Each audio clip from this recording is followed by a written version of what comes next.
What is up? This is your LA in a Minute, and I'm here at Dodger Stadium, which has brought me and millions of Dodger fans some fantastic memories. But it also holds heartbreak and tragedy for thousands of families that were displaced during the construction of Dodger Stadium.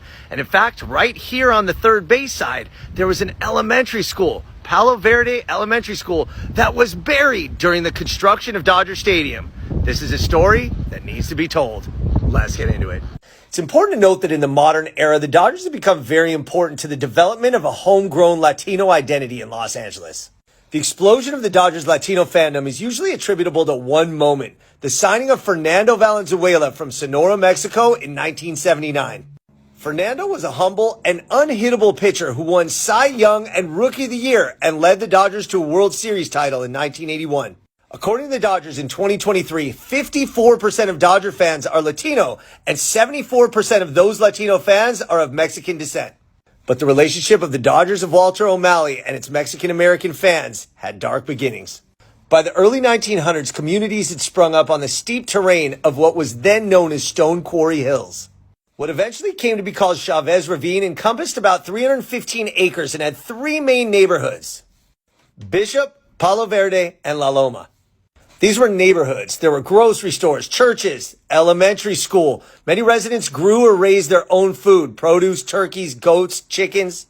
And many Mexican-American families, redlined and prevented from living in other neighborhoods in Los Angeles, established themselves in Chavez Ravine. But city officials decided that Chavez Ravine was a slum and an area ripe for redevelopment.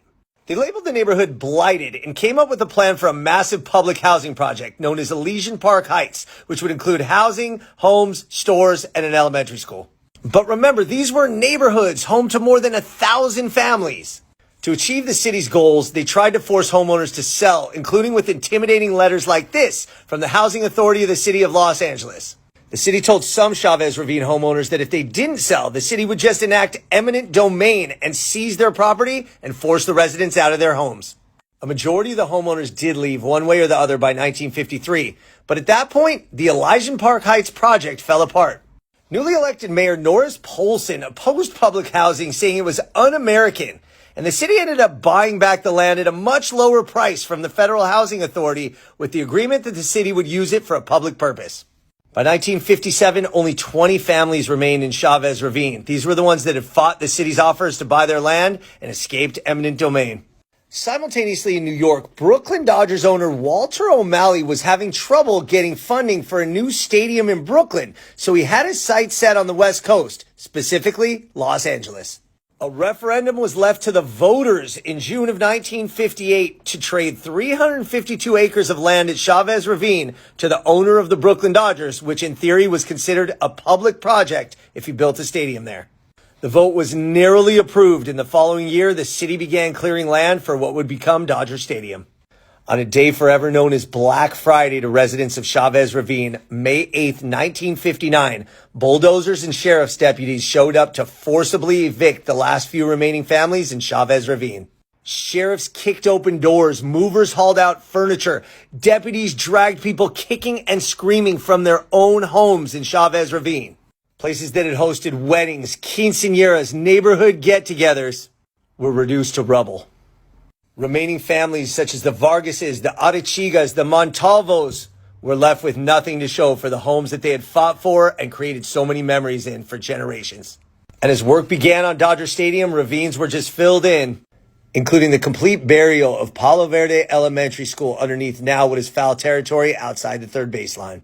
3 years later, at a cost of $23 million on April 10th, 1962, the Dodgers had their opening day at Dodger Stadium. And though the Dodgers have not formally acknowledged the people who were displaced from Chavez Ravine in the building of the stadium, a group called Buried Under the Blue does a fantastic job keeping the issue in the limelight, and was started by two descendants of people that were forcefully evicted. And the book Stealing Home by Eric Nussbaum has a thorough, detailed, and chronological account of what led up to this unspeakable tragedy for the residents of Chavez Ravine before it became Dodger Stadium. So look, Dodger Stadium really is one of my favorite places in Los Angeles, but it's got a complex and tragic history, and we need to respect the sacred ground that we walk upon every day when we cheer for our Dodgers right here in Chavez Ravine. All right, LA, it's been a minute.